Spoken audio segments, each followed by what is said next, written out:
Olá, pessoal! Hoje eu vou te ensinar como escolher um fundo imobiliário para investir, principalmente se você é um investidor iniciante. Vamos pegar conceitos importantes e buscar simplificar e te mostrar ponto a ponto o que observar no fundo imobiliário antes de tomar a decisão de investir nele. Então, quando a gente pensa em escolher um fundo, é natural que a gente queira escolher um bom fundo imobiliário. Mas além da qualidade, é muito importante saber que o preço importa sim. Cada ativo tem um preço, tanto um preço de compra e um preço de venda. E saber qual é o preço máximo que você está disposto a pagar por um fundo para comprá-lo e o preço máximo que vale a pena manter o fundo e não vale a pena começar a vendê-lo, é importante porque isso vai impactar diretamente na sua rentabilidade. Afinal, quanto mais barato você compra, melhor o seu retorno de longo prazo, e quanto mais caro você vende, melhor também a sua obtenção de lucro aí com ganho de capital. Esse preço varia para cada fundo, mas a gente tem uma métrica conhecida como preço sobre valor patrimonial, que é utilizada principalmente para os fundos de papel para observar qual que é o preço justo a gente pagar por um fundo. Então, essa métrica P sobre VP significa o preço que o fundo tem negociado no mercado secundário sobre o valor patrimonial das suas cotas. Essa relação, se for igual a 1, significa que o fundo está sendo negociado no seu preço justo. Se está abaixo de 1, significa que o fundo está com desconto sobre o seu valor patrimonial, fundo descontado, ou seja, ele pode estar barato. E se o fundo está acima de 1, então essa relação está 1, alguma coisa, significa que o fundo está com ágio, ou seja, está começando a ficar caro, pois está negociado acima do seu valor patrimonial. Eu digo para os fundos de papel isso é importante porque o seu valor patrimonial é atualizado com muita frequência, e por isso essa métrica está sempre atualizada. Então a gente pode utilizar o PVP para os fundos de papel,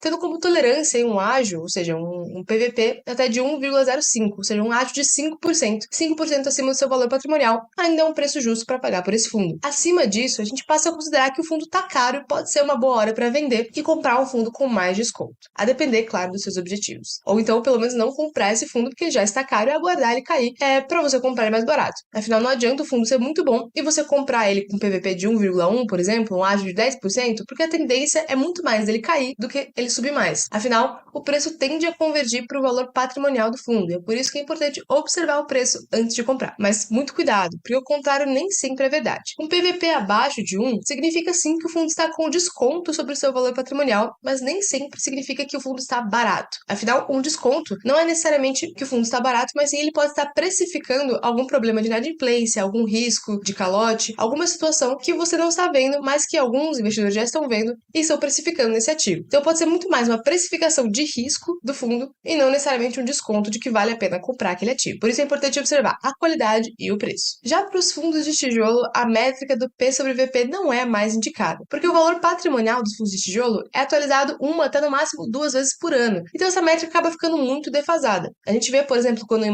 um fundo imobiliário vende um imóvel, muitas vezes vende acima do valor do último laudo de avaliação, significando que os ativos já valorizaram muito. Então, utilizar o PVP para fundo de tijolo pode deixar a nossa análise muito defasada em relação à realidade atual do fundo. Portanto, para os fundos de tijolo, a gente tende a utilizar um cálculo do fluxo de caixa descontado para chegar num preço do ativo, que seria o preço limite. E é com base nesse cálculo que a gente coloca, por exemplo, os preços limite, preços alvos das carteiras recomendadas do Clube FI. E esses preços e as nossas recomendações você pode encontrar diretamente na plataforma do Clube FI. O segundo ponto também é essencial, que é a diversificação. A diversificação ela pode ser feita de muitas maneiras, tanto pelo número de ativos da sua carteira, então você ter mais de um fundo e buscar diversificar o seu patrimônio, como também dentro dos próprios fundos, por exemplo, a diversificação setorial. Então você não ter todos os fundos de um mesmo segmento, ou seja, você só ter fundos de papel, por exemplo, ou só ter fundos de tijolo. Então, um pouco de papel, um pouco de tijolo. Mais do que esses grandes segmentos, essas classes, a gente pode entrar no segmento de atuação. Então, tem um pouco de fundo de logística, um pouco de shopping center, um pouco de residencial. Diversificar o segmento de atuação daquela carteira de fundos, os segmentos da economia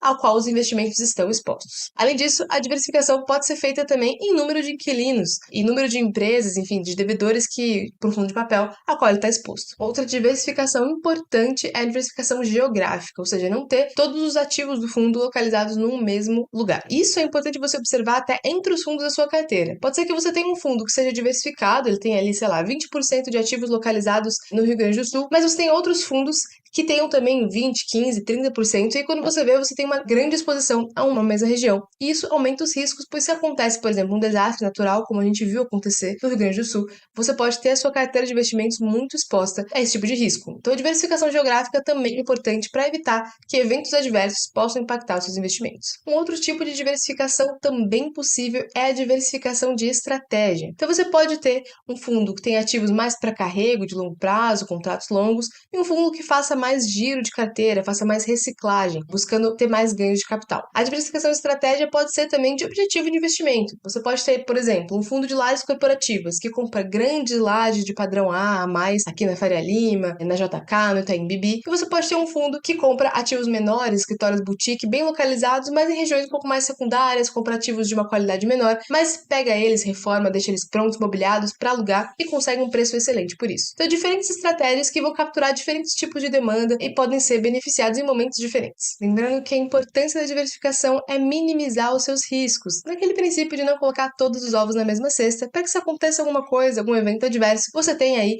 a sua diversificação e o impacto daquele evento adverso vai ser muito menor dentro da sua carteira como um todo. Afinal, o oposto da diversificação é a concentração. E a concentração deve ser observada nos fundos em relação aos inquilinos e aos imóveis. Um fundo que é muito concentrado em um único imóvel, por exemplo, no caso de alguma vacância nesse ativo, as suas receitas vão se reduzir muito, vão estar muito atreladas àquele único ativo, e isso é um risco para a sua rentabilidade através dos dividendos. A concentração em inquilino ou em devedor, no caso de um fundo de papel, também é muito importante, porque algum problema naquela empresa, por exemplo, você tem um galpão logístico e uma empresa entrou em recuperação judicial, não consegue pagar os aluguéis, ou um escritório, ou uma loja no shopping, enfim. Aquela empresa que está tendo algum problema que não consegue pagar os seus aluguéis, então entra em inadimplência, vai impactar as receitas do fundo em larga escala se ele for muito concentrado naquele único inquilino. Então você fica muito vulnerável às mudanças da situação econômica daquele único devedor, daquele único inquilino. Portanto, a não concentração, ou seja, a diversificação de imóveis e de inquilinos é muito importante para isso também, para que suas receitas não sejam tão impactadas. Afinal, receita menor pode significar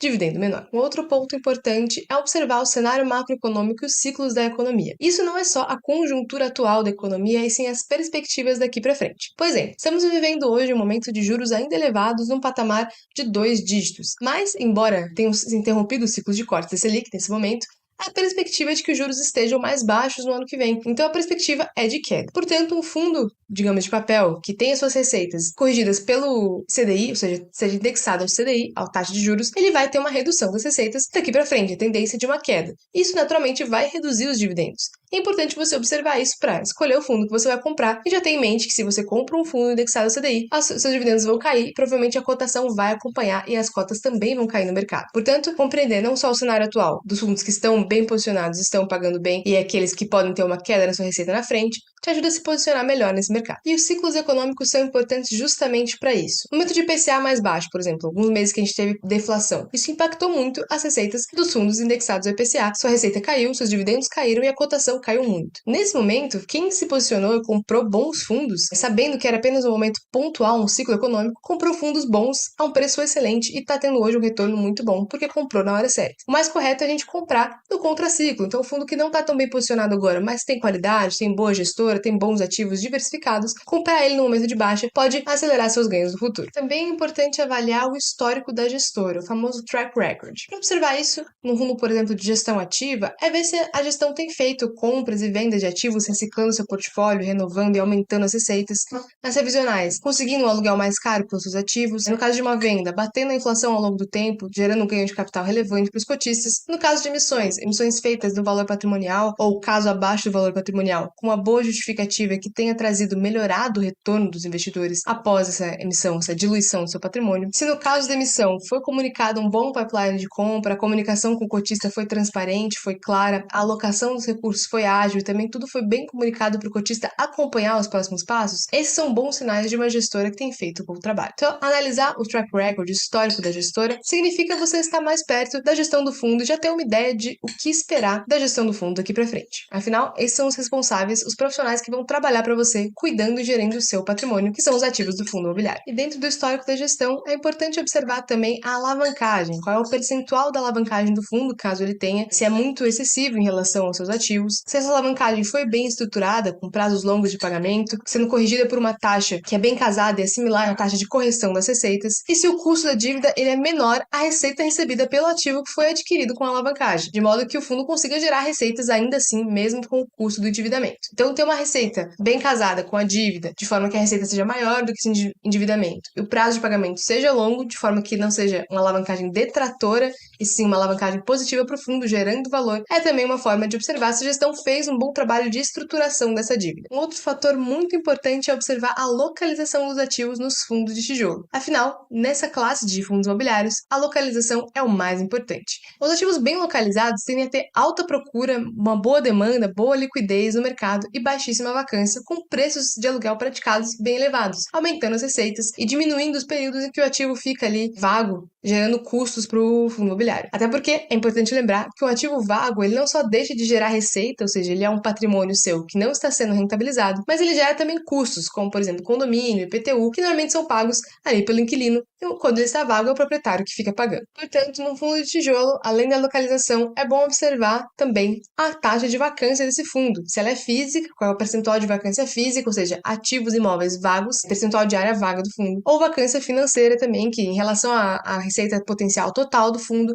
quanto que o fundo não está recebendo. E se essa vacância financeira é por alguma inadimplência, algum devedor que não está pagando, e se o gestor já está de olho nisso, negociando para conseguir resolver a situação, seja reavendo os valores devidos, despejando aquele inquilino e conseguindo outro inquilino que fique em dia com as suas contas, ou então, se há algum tipo de carência, por exemplo, nas unidades corporativas, uma carência ali de 3 a 6 meses, é comum a gente ver, em que um novo inquilino deixa de pagar o aluguel, e se essa carência vai acabar, quando acaba, para você saber quando você vai passar a receber pelo ativo que está ocupado. E por fim, e eu deixei esse fator aqui por último, de propósito, analise os dividendos. Analisando os dividendos não é simplesmente ver qual fundo paga mais. Em primeiro lugar, se for comparar fundos comparáveis, seja fundo de papel com fundo de papel, fundo de tijolo com fundo de tijolo, do mesmo segmento, com ativos de mesmo padrão construtivo, comparar aquilo que se pode comparar. Banana com banana, maçã com maçã. Mas também dentro do patamar de dividendos que o fundo paga, é importante você saber aquilo que é recorrente e não recorrente. Aquilo que é recorrente é aquela receita do fundo que vem dos aluguéis que ele recebe, a sua receita imobiliária, que é de fato um negócio do fundo imobiliário. Aquilo que é não recorrente são lucros que o fundo realiza de outras formas. Então ele vende algum imóvel, realiza um ganho de capital, ele tem alguma parcela de fundos imobiliários, ele recebe dividendos daquilo, ele vende aqueles fundos, enfim. São outras receitas que não a receita de aluguel que o fundo de tijolo recebe. Então é importante você avaliar isso por quê? Aquilo que é não recorrente não é garantido, vai acontecer pontualmente em alguns momentos e eventualmente vai acabar. O fundo vai realizar um lucro, vai distribuir e uma hora aquele lucro vai acabar. Aquilo que é o garantido mesmo que o fundo tem é o seu patamar de receita imobiliária, a sua receita recorrente. E aquela é a base que você deve avaliar do potencial de pagamento de rendimentos do fundo. Portanto, não adianta você comprar um fundo porque ele tem um dividend yield ali de 14% no ano, mas daqueles 14%, o recorrente dele é 8%, e o restante é simplesmente alavancagem, é o ganhos não recorrentes. Então, avaliar o que compõe o nível de dividendos do fundo para você ver se ele está realmente bem posicionado em relação aos seus pares de mercado, ou se ele é um fundo, por exemplo, muito alavancado e aquilo pode ser um risco a mais para o fundo, ou se ele é um ativo que está fazendo muitas vendas dos seus imóveis e aquilo é um ganho não recorrente. Então, avaliar do que é composto o nível de rendimentos e como ele está posicionado, a composição dos rendimentos em relação aos seus pares de mercado. E talvez você esteja se perguntando onde achar todas essas informações sobre o fundo, sobre o que é recorrente, o que é não recorrente, e se você vai encontrar dentro do relatório gerencial do fundo. Vou te mostrar aqui um exemplo. Então, eu abri aqui o último relatório gerencial do Fundo de Lajes Corporativas TEP 11 da gestora Telos. Vou descer aqui um pouquinho, já vou direto ao ponto. Nos relatórios gerenciais, o fundo sempre apresenta aqui sua demonstração de resultados. E aqui você tem primeiro as receitas do fundo. Como vocês podem ver, aqui essa primeira linha, receita de locação, é justamente a receita imobiliária do fundo. Às vezes a receita de locação, alguns fundos colocam como receita imobiliária. Esse aqui é o que você pode considerar, grosso modo, como a receita recorrente do fundo. Então, você vê que aqui no mês de julho, 82 centavos da receita total foi de receita de locação, 2 centavos foi de outras receitas financeiras, na verdade, e 3 centavos de outras receitas. Então, o fundo fez de locação 82 centavos por cota, mas ele teve de receita total 88 centavos por cota. E nesse caso aqui não foi tanta diferença no mês, mas vamos observar um pouquinho antes que o fundo passou aqui seu guidance de distribuição, ou seja, sua perspectiva de pagamento de rendimentos para todo o semestre desse ano, segundo semestre de 2024 e primeiro semestre de 2025. Aqui a gente observa que o fundo vinha pagando em janeiro 64 centavos, passou a pagar R$1, R$1,05, R$1,18, pagando cada vez mais dividendos até junho, e no segundo semestre de 2024 caiu para 78 centavos o dividendo. Essa queda brusca significa o quê? O fundo tá com uma vacância enorme, o fundo tá com uma inadimplência? Não. Aqui o fundo tinha feito a venda de um ativo e passou a distribuir um ganho não recorrente, ou seja, o lucro da venda daquele imóvel. Aqui ele distribuiu todo o lucro e o fundo voltou, então, a distribuir o seu nível recorrente de receitas. Então, o que ele costuma ganhar, mesmo o básico. E vai distribuir esses 78 centavos, mais ou menos, aqui até o final do ano. A tendência é que ele distribui entre 75 centavos e 81 centavos, que é a sua receita recorrente imobiliária, mas talvez alguma receita financeira que ele consiga ter, enfim, outra receita qualquer, que não seja um ganho aí extraordinário de venda de ativo. Mas no próximo semestre ele já vai distribuir um pouquinho a mais, que é de 86 centavos a 92 centavos. Então vai ter algum ganho a mais aqui que o fundo vai passar a distribuir também. Então vai ter algum não recorrente que vai voltar a compor a sua distribuição e vai se elevar o nível de rendimentos do fundo. Então aqui uma excelente comunicação da gestora, demonstrando o que ele vinha pagando, o que ele vai pagar daqui para frente. E aí, o investidor já tem quase um ano aí, sabendo mais ou menos quanto ele vai receber. E por quê? Por conta das vendas de ativos, aquilo que é recorrente e aquilo que não é. Então é assim que a gente observa dentro do relatório gerencial o que o fundo tem de recorrente ou não. Claro que ao longo dos textos aqui, que é muito importante ler, o gestor também vai explicar um pouco mais sobre isso, né? Então ler os relatórios gerenciais também é um bom exercício para a gente acompanhar e estar por dentro do que está acontecendo no fundo e a visão do gestor também. Aqui a gente também tem algumas outras informações que não estão no relatório gerencial, ou até estão, mas pode dar mais trabalho de você acessar um por um, e fica muito mais fácil acessar através do Clube FI, onde você tem aí o consolidado das informações de todos os fundos. Você pode entrar aqui na plataforma do clubefi.com.br, pesquisar o fundo do seu interesse, aqui vou mostrar, por exemplo, fundo de logística HGLG11. E aqui você tem o nome do fundo, o seu preço no mercado, seu segmento de atuação, qual é o gestor para você pesquisar um pouco mais sobre a história da gestora, a alavancagem do fundo aqui considerando o total de passivo sobre o total de ativo, a representação do fundo no IFIX, ele faz parte desse indicador, desse índice de fundos imobiliários, o seu P sobre VP, mas aqui, como eu falei, é um fundo de tijolo, então não dá para considerar tanto essa métrica. E o seu dividend yield, aqui de 0,68%, e nos últimos 12 meses, 8,21%. Lembrando que esse aqui é um fundo de logística, de um grande patrimônio com ativos de qualidade. Aqui o patrimônio dele total, e descendo você tem cada vez mais informações sobre o fundo. Aqui também a gente tem algumas videoanálises, então as últimas divulgações de vídeos que falam a respeito desse fundo. E aqui você tem, por exemplo, a descrição dos imóveis para você saber mais sobre o padrão construtivo, ano de construção, de quem que é o ativo, se é só do fundo imobiliário, se ele compartilha com algum outro fundo, a vacância desse imóvel, as transações totais desse ativo, a sua área, enfim, aqui você tem tudo que você precisa saber. Histórico de emissões do fundo, então você tem quantidade de cotas emitidas, a cotação atual, o custo que foi daquela emissão, aqui você tem todo o histórico. Aqui você tem também o acompanhamento do valor patrimonial do fundo em relação ao preço ao mercado, junto com o PVP, então aqui você tem todos os meses, fechamento do mês, qual é o valor patrimonial do fundo, o número de cotas e o valor atual, então você tem o PVP do fundo. Você tem também o histórico aqui de dividendos, proventos, então quanto que o fundo pagou, quanto é o dividend yield em relação daquele mês, quanto que é o dividend yield em 12 meses, 6 meses, e desde o IPO, então desde que o fundo foi lançado, a gente tem o histórico de quanto ele pagou em dividendos, aqui no HGLG, por exemplo. Em relação ao valor atual de cotas, se você tivesse comprado o fundo quando ele foi emitido a primeira vez, você teria recebido 98% em dividendos. Então, realmente, uma distribuição aí muito boa do fundo histórico. E é isso, aqui são só algumas informações, você tem ainda uma série de coisas para analisar através do Clube FI. Então esse foi o vídeo de hoje, espero que vocês tenham gostado e tenha ajudado a saber alguns pontos importantes para analisar no fundo antes de comprar. E também como acompanhar ele se ele ainda se mantém um fundo bom para você ter na sua carteira. Qualquer dúvida pode deixar aqui nos comentários e até uma próxima.